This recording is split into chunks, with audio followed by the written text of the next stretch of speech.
एक किसान था, बड़ा भोला भाला, अनपढ़ था, ज्यादा पढ़ा लिखा नहीं था। किसान अपने खेत में खेती कर रहा था, तभी एक महात्मा उसके खेत में आ गए और महात्मा आके बोले, भाई हमको कुछ भोजन प्रसाद पवाओ।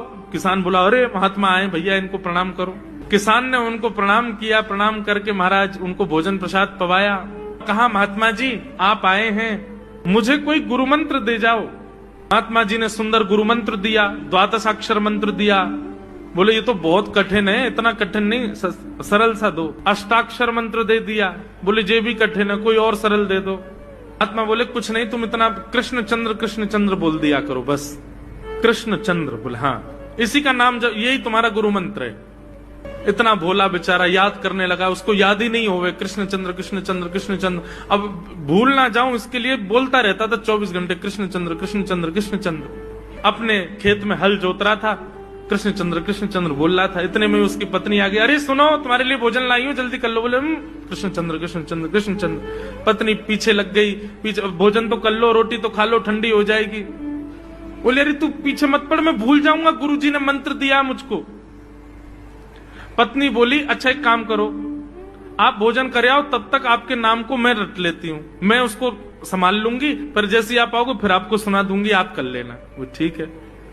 बोले क्या बोलना? बोले कृष्ण चंद्र।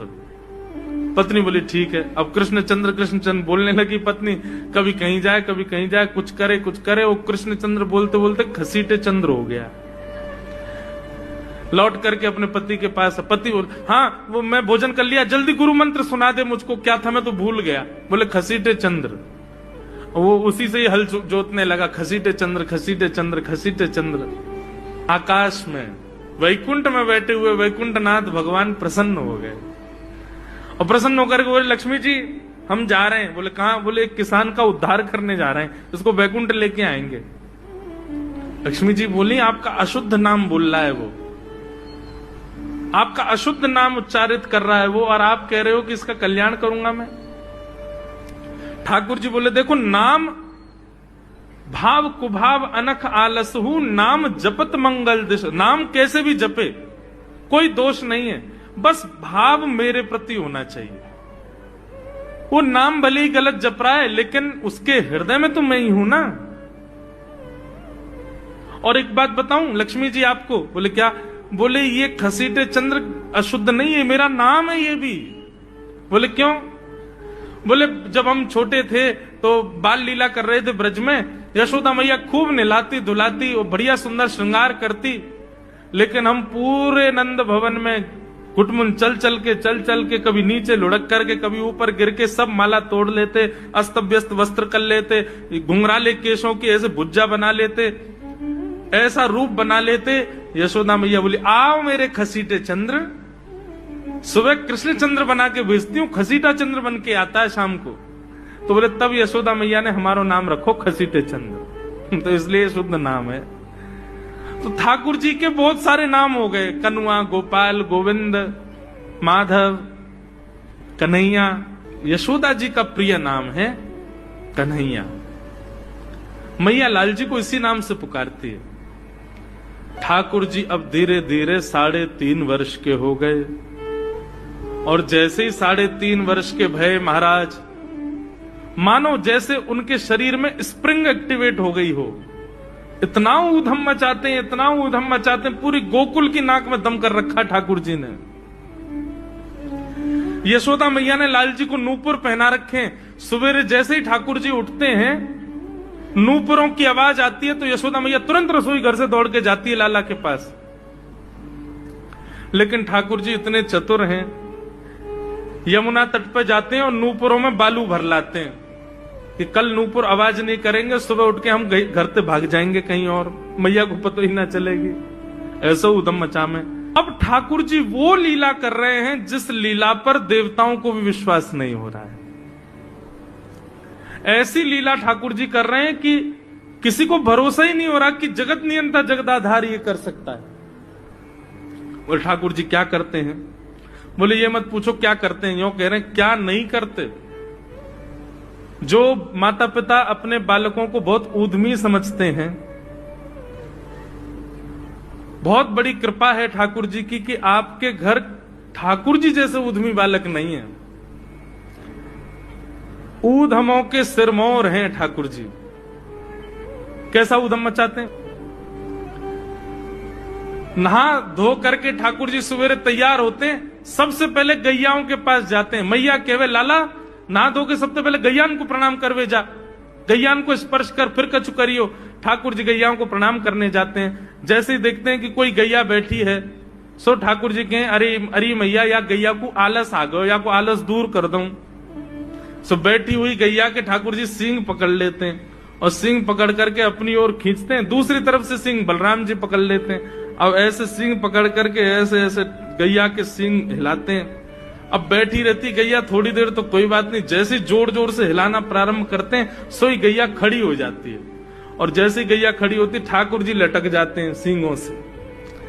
अब ठाकुर जी को तो बढ़िया झूला बन गया, गैया की सींगन पर झूल रहे हैं। थोड़ी देर तो गैया इधर से उधर ठाकुर जी को झुलाती रहती है, लेकिन थोड़ी देर बाद जैसे ही ठाकुर जी की पकड़ कमजोर होती है, गैया को पता चल जाए कि अब लाला गिरवे वार होए। सो गैया भी इतनी चतुर कि वो गोबर में ही जाके खड़ी हो गए। ठाकुर जी के ने आगे को चल, मैं गोबर में है जाऊंगा। गैया के ना अब तो मैं यही खड़ी रहूंगी, तुम गोबर में ही गिरो। और सोई ठाकुर जी को हाथ छूट जा, मैया मैया बचाइयो, देख जे गैया मुंह को गोबर में फेंक रही है। अब मैया जब तक बचावे आवे तब तक तो लाल जी के हाथ छूट जाएं और ठाकुर जी गले गले तक गोबर के ढेर में जाके गिर जाएं। पर यशोदा मैया निकाले, कितनों सजाए लो, कितनों ए लाला तू वैसे ही कारो, ऊपर से मैं तो को बढ़िया सुंदर बना के रखूं, लेकिन तू घूम फिर गया गोबर में ही आके चौं खेले। मोकू तो लगे तू पूर्व जन्म को सूकर दीख है। ठाकुर जी मन मन मुस्कुरा रहे, हाँ मैया जे बरा भगवान को अवतार भयो ना, जाने पृथ्वी की रक्षा करी हिरण्याक्ष थे। भैया बोली हाँ वो मैं ही तो हतो, मैं जय जय हूं मैया, वो बरा भगवान ही जय जय, वही जय जय तेरे यहाँ लाला बन के आयो है। यशोदा मैया के बातन ने मत बनाए कर, नेक नेक बड़ो है क्यों बोलो सीखो, ऐसी बात बनावे, जय जय बोले अपने आप पे, नावे धोवे है ना है, मोह पहुंचे ना है, मैं जय जय हूं। ऐसी मधुर लीला ठाकुर जी कर रहे हैं। आकाश में 33 कोटि देवता ये लीला देख करके अपने नेत्रों पर विश्वास नहीं कर रहे। ऐसे मधुर ठाकुर जी। एक दिन नंद भवन में गैया ब्याह गई। जैसे ही गैया ब्याई, ठाकुर जी जैसे ही गैया ब्याती है तो ठाकुर जी वहीं खड़े हो जाते हैं। और बंधुओं शास्त्रों में आज्ञा है कि गाय जब ब्याह रही हो, बछड़े को जन्म दे रही हो या बछिया को जन्म दे रही हो, उस समय गैया जो होती है वो दो मुखी हो जाती है। एक मुख तो सामने है, और जब जन्म देती है तो बछड़ा या बछिया उसका मुख जब बाहर आता है तो दो मुखी हो जाती है। ऐसी दो मुखी गैया की जब आप परिक्रमा करते हो तो पूरे ब्रह्मांड की परिक्रमा का फल प्राप्त होता है। तो ठाकुर जी का नियम है, नंद बाबा की उंगली पकड़ के खड़े रहे, जैसे ही गैया ब्यावे वारी हो तो वाकू सहलाते रहे, जैसे ही गैया ब्यावे वारी हो, जैसे ही बछड़ा बाहर आवे सोई ठाकुर जी वाकी परिक्रमा कर ले, परिक्रमा करके दंडवत प्रणाम करें, वाकू वाकी चरण रज को माथे से लगा में, और बछड़ा जन्म ले सो वाकू नवा में दुआ में, वाकू अपने गरे से लगा में। एक दिन ठाकुर जी जोर जोर से रोने लगे।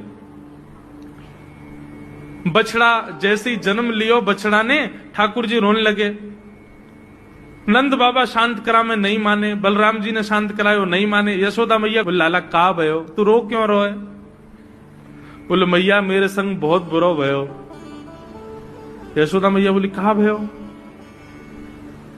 बोले गैया के बछड़ा ने जन्म लियो। मैया बोली तो वाह बछड़ा को मैंने मुंह खोल कर देखो, वाह के सबरे दांत निकरे आए। मेरे जन्म को 3 साल है गए, अभी तक 4 ही दांत निकरे मैया, वो टूट जाए, रो रहे हैं अपने दांतन को, मेरे दांत चौना निकल रहे सबरे। बाप बछड़ा के जन्म लेते सबरे दांत आ गए, मेरे दांत चौने ही आ रहे हैं। यशोदा मैया ऐसी मधुर बात सुनकर के झूठी झूठी कहती, मैया कहती लाला तू दूध ना पीवे ना, पूरे दिन मक्खन खावे, मक्खन चीकनो होवे, दांत निकले चिकनो है कि सुई पेट में चलो जाए, तो दूध पिए कर। चोटी पकड़ के रोते मैया मेरी चोटी चौना भर रही। बाप बलराम की चोटी देखो कैसी नागिन जैसी चोटी है वाकई, और मेरी चोटी कैसी है मैया, नेक सी पतरी सी। मैया बोले लाला तू दूध ना पीवे, दूध ते चोटी बड़े। बलराम देखिए ऐसा जग भर के दूध पीवे। सो ठाकुर जी दूध को पात्र हाथ में ले में, अपनी चोटी खोल ले में, और फिर चोटी पकड़ करके दूध पी में, और दूध पीते पीते नापते रहे कितनी बड़ी भई कि ना भई अभी। ऐसी मधुर लीला ठाकुर जी करते हैं। ऐसी लीलाएं हैं ठाकुर जी की कि उन लीलाओं को सुनकर के जो ज्ञान के मार्ग को नहीं समझ पाते, जो वैराग्य के मार्ग को नहीं समझ पाते, जो ज्ञान और वैराग्य से ठाकुर जी को प्राप्त नहीं कर पाते, वो इन लीलाओं से ठाकुर जी के हो ही जाएंगे। ऐसी लीला है।